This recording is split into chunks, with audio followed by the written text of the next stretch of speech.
caalamka dhan waxay ka wareegsan diidaan in ay maalgelisiyaan xoolaha dadka shaqeeyo waayo sababta waxay tahay ganacsi xoolaha risk badan baa lagu arkaa khatar badan baa lagu arkaa oo ay ka mid tahay abaaraha iyo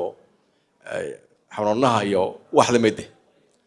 laakiin hadda dib loo eego la fiirina waxa ku jirta fursad aad weyn baa ku jirta gaar ahaan waddanka Soomaaliya degaan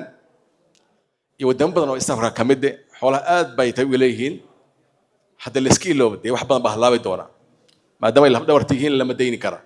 waxaa noo soo baxday marka oo aan adag inaan qaadano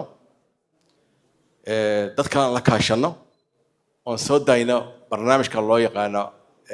kobciye xoolaha waxaa la yiraahdaa qofka niyada hadduu ka dhinta hiigsina lahayn meel ma gaaro marka dadaalka wadaan iyo maalgelinta raadinaysaan waxaad ku dartaan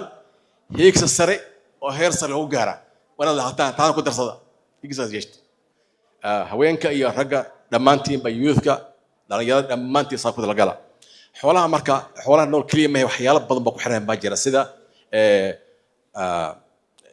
calafka subaga oo caanaha markas laga iibin kara waxaa fursad ay ku jirtaa xirkaha oo wadamo badan aad u danaynayaan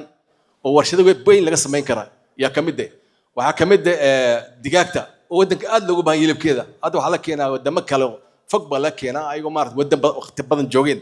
waxaa la rabaa dad waddanka degan ka mid ah macaamiisha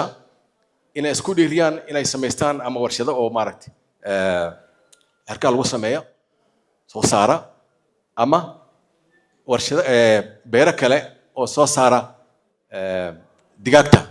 soo koriyo soo saara oo waddan ku filnaana si la sheegay oo waxyaalo la fududaynaya bangigan IBS waa bangi taylo soo koraya si fiican koraya si fiican u socdo waxaa rabnaa dad badan xambaaraan nala koraan soo nala soo koraya idinka nala soo kora waxaan doonaynaa inaan jaan qaadno oo meel hore isaga gaarsiina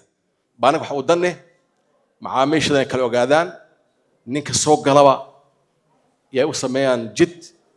ay ku soo koraan meel higsaan saad baa noo ballanne account yaal bangi ka furta waa in garab taagannahay